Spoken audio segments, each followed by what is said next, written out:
Saudara, bagaimana sebenarnya bisnis BBM oleh swasta? Apakah mereka punya margin dari impor BBM juga?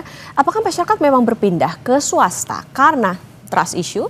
Kompas Bisnis akan tanya ke Ekonom Energi Universitas Gadjah Mada, Fahmi Radi. Selamat pagi, Pak Fahmi.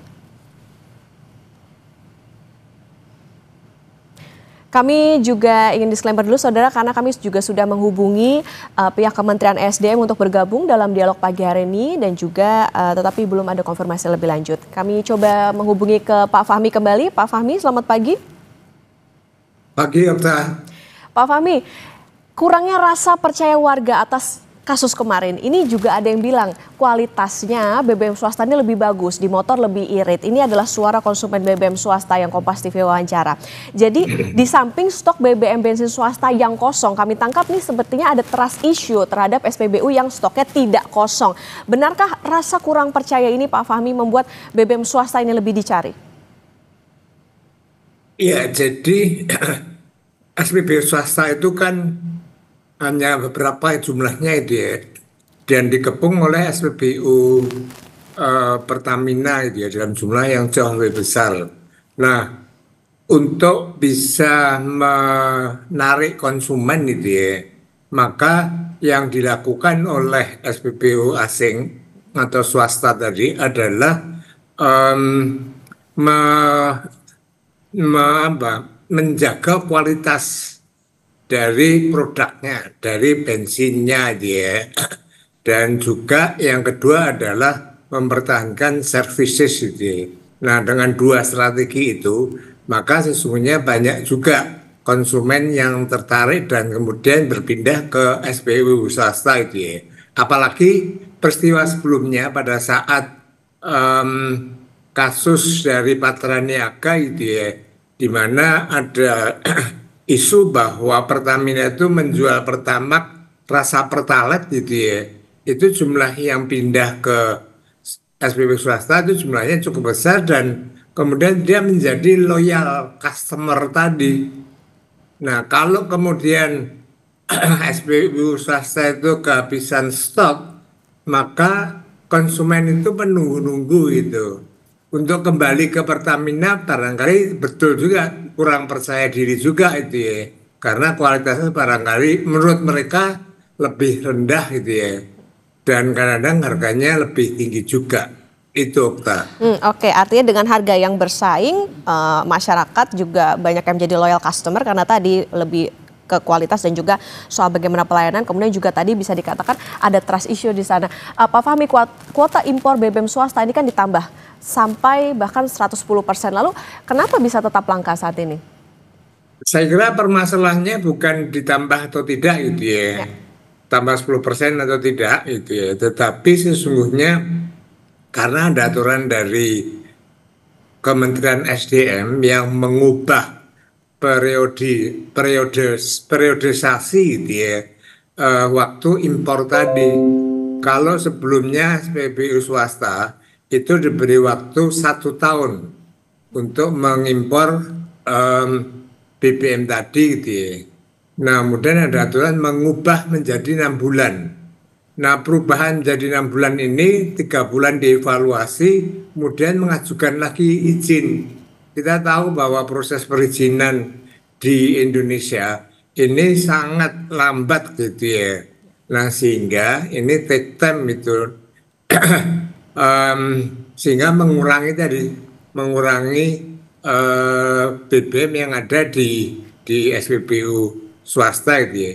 Bahkan dengan pengubahan tadi dari 1 tahun menjadi 6 bulan, saya mengatakan itu sesungguhnya pemangkasan kuota sehingga menjadi lebih kecil dan karena penjualannya cukup lancar gitu ya, maka dalam waktu singkat itu sudah langka dan untuk itu dia harus mengajukan izin lagi dan butuh waktu gitu ya. Itu yang menyebabkan gitu ya kelangkaan sampai sekarang tidak ada solusinya. Bahkan kalau benar ditambah kuota 10% itu juga bukan solusinya. Solusinya kembalikan periode waktu impornya kembali dalam 1 tahun sehingga ada keleluasaan gitu ya bagi SPBU swasta untuk mengadakan BBM tadi. Apalagi yang dilakukan oleh SPBU swasta, itu kan dia dari beberapa sumber gitu ya. Dia menyusun semacam portofolio untuk mendapatkan harga BBM yang paling murah gitu ya. Termasuk misalnya sel, ya dia pasti akan beli dari atau sebagian beli dari sumurnya sel kan. Kalau kemudian dipaksa harus membeli dari Pertamina, nah ini saya kira akan sangat merugikan, tidak hanya langka tetapi juga potensi harganya lebih mahal gitu, Okta. Oke, jadi memang tadi ada dugaan pemangkasan kuota, kemudian juga birokrasi yang berbelit ini yang tentu bisa menyulitkan Yes. pihak BBM swasta. Nah, Pak Fahmi, tapi sebetulnya swasta itu dapat margin keuntungan nggak sih dari impor? Kalau iya, apakah margin mereka ini bisa terganggu kalau belinya jadi tadi ke Pertamina? Nah, tadi saya katakan gitu ya, margin di SPBU itu kan termasuk yang kecil gitu ya, termasuk yang kecil. Maka yang dilakukan oleh SPBU swasta khususnya, pertama melakukan efisiensi. Nah, kemudian yang kedua adalah melakukan portofolio. Jadi pengadaan BBM tadi tidak hanya di satu sumber gitu ya, tapi dia menggunakan portofolio dari beberapa sumber, bisa dari Singapura, dari negara-negara Arab, atau juga dari sumurnya sel sendiri. Nah, dengan portofolio semacam itu, maka dia akan memperoleh harga pokok impornya itu bisa lebih murah. Nah, disitulah kemudian em, dia akan memperoleh tambahan margin gitu ya. Kalau margin dari penjualan itu sekali lagi itu kecil gitu ya. Oleh karena itu harus ditopang dari strategi untuk pengadaan, strategi untuk logistik, strategi untuk transportasi, strategi untuk portofolio itu dilakukan dengan baik oleh SPBU swasta gitu ya.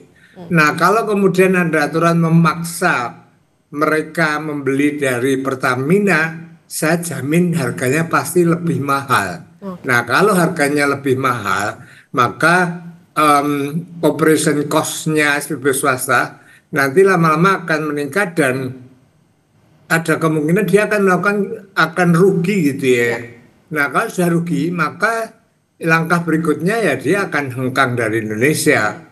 Nah, ini nanti akan berpengaruh gitu ya terhadap iklim investasi Indonesia jadi tidak kondusif gitu ya. Dan ini akan mempengaruhi tidak hanya di bisnis migas, tapi juga bisnis yang lain, dan akhirnya ini akan mempengaruhi juga target pertumbuhan ekonomi yang ditargetkan 8%. Kali ini yang jadi menteri siapa gitu loh. Itu Mbak Okta. Oke, Pak Fahmi, begini, tadi kalau dikatakan misalnya kalau dari 1 tahun jadi 6 bulan, ini kan nggak ideal gitu, bisa dikatakan demikian. Akhirnya bisa berdampak pada bagaimana stok BBM swasta di pasar. Lantas proses pengajuan izin sampai bisa BBM-nya datang itu sebetulnya idealnya berarti berapa lama Pak Fahmi?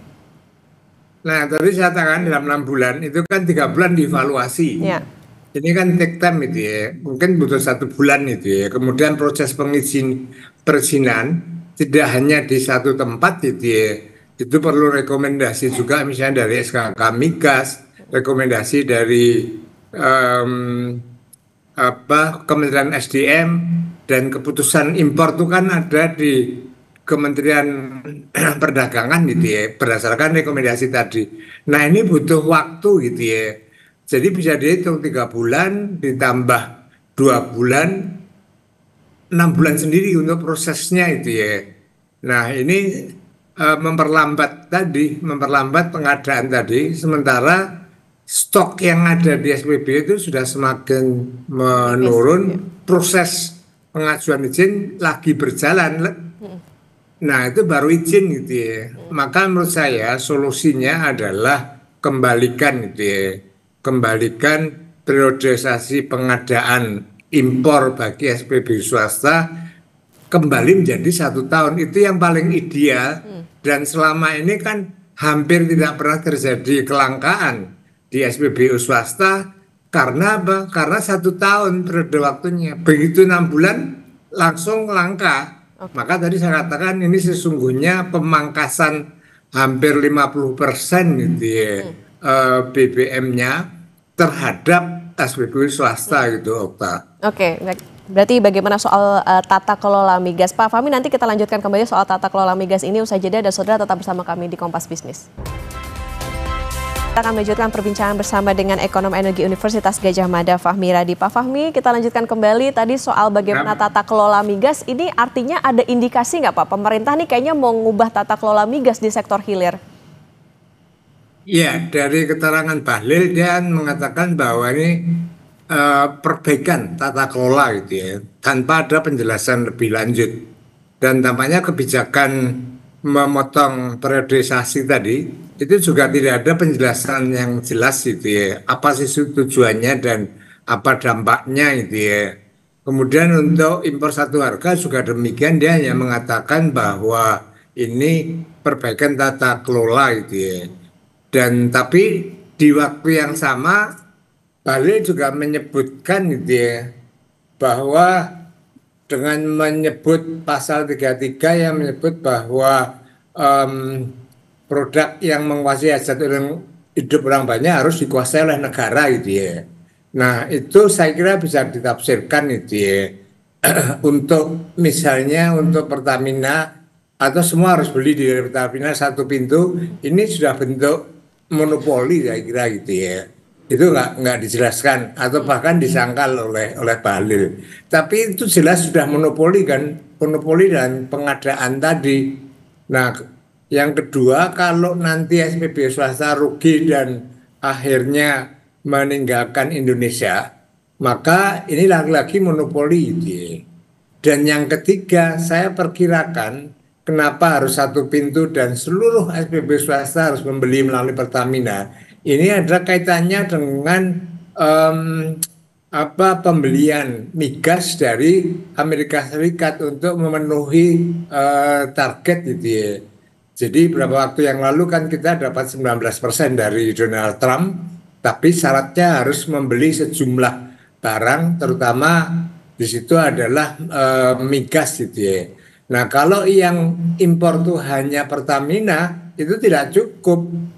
Nah, kemudian saya perkirakan SPBU swasta dalam tanda petik dipaksa gitu ya untuk beli agar apa? Agar memenuhi jumlah yang disyaratkan oleh Donald Trump itu. Dan ini nggak pernah disampaikan juga kalau itu benar gitu ya. Analisis saya mengatakan itu gitu ya. Nah, mestinya setiap perbaikan tata kelola, setiap suatu kebijakan yang punya dampak terhadap bisnis dan terhadap konsumen harusnya ada penjelasan yang transparan, tujuannya apa, targetnya apa, tapi itu tidak dilakukan itu, Mbak Okta. Oke. Pak Fahmi, jadi dalam konteks bisnis, ini gimana iklim investasi bisa dilihat misalnya dengan para investor dari luar negeri, melihat bagaimana kelangkaan BBM swasta ini, kemudian juga bagaimana iklim investasi juga di sini karena adanya kasus ini? Jadi dulu gitu ya, dulu itu kan satu-satunya memang Pertamina, dan saat itu oke lah gitu ya, sama juga dengan PLN. Sampai sekarang PLN masih memonopoli, saya kira itu juga ada dasar hukumnya gitu ya.